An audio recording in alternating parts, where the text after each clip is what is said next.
Today we are going to talk about a beautiful book written by a guy called Carl Richards.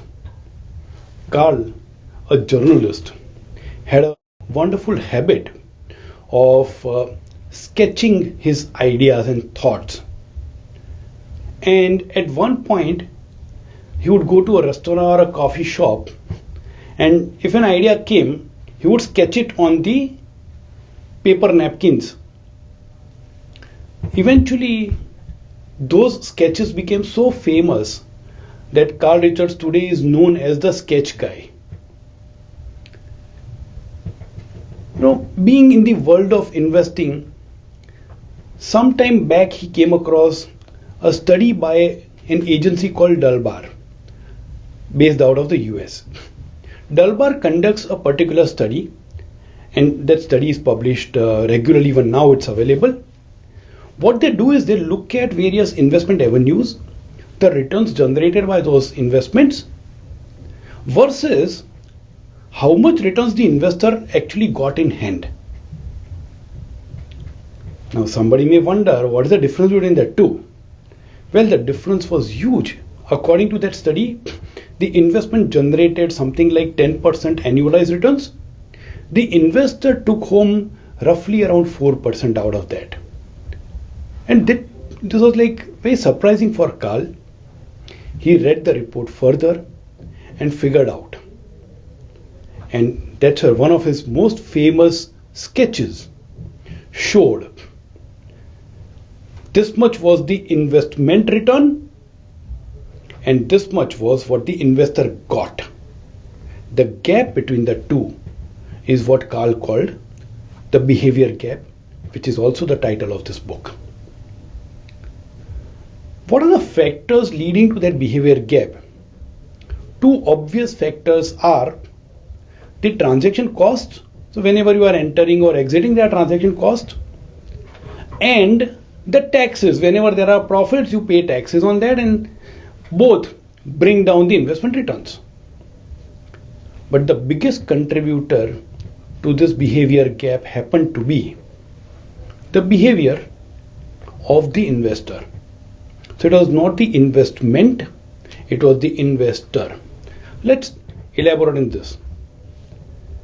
If an investment delivers 10% returns, what should an investor do to get that 10%? And that's very simple. You invest in the beginning and hold on till the end. The investment delivered 10%, the investor got 10%.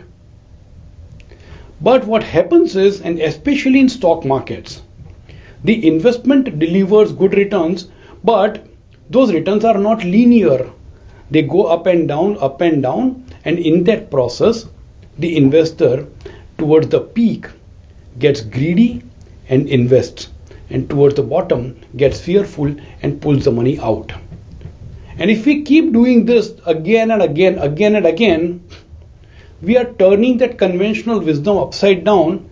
Instead of buying low and selling high, we are buying high and selling low. And that pulls the investment returns down. Why does that happen? So he's got a beautiful sketch for that as well. He says towards the top, it's the greed that we buy, and towards the bottom, it's the fear that we sell. He extends that further through a beautiful Venn diagram, and that Venn diagram shows on one side investing by looking at past performance. Now towards the top of the market, the historical performance looks awesome, and towards the bottom of the market it looks pathetic.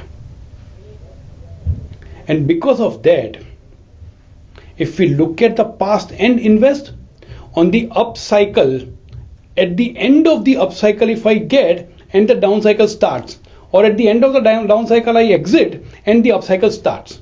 I miss out on the upside and I participate in the downside. In that Venn diagram that I just mentioned, he says one side it's the investment by looking at past performance. The other circle says driving on the road by looking into the rear view mirror.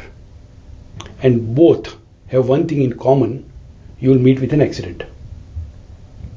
Driving on the road, the vehicle meets with an accident. Investments, the portfolio meets with an accident. He's got some amazing diagrams to illustrate certain very powerful points. One of my favorite diagrams is where he says one circle he depicts as things in your control, and the other circle says things that matter. And the common portion between the two, the overlap between the two circles, is the area where the investor should focus on. So first of all, things that matter. Now, whatever doesn't matter, you really don't need to do anything about it. But even out of what matters, if things are not in your control, you can't do much about it. Don't focus on that, because that focus on things that you can't control may lead to incorrect behavior or mistakes. But what we can control, if we focus on that, then we are likely to get larger share of the investment returns.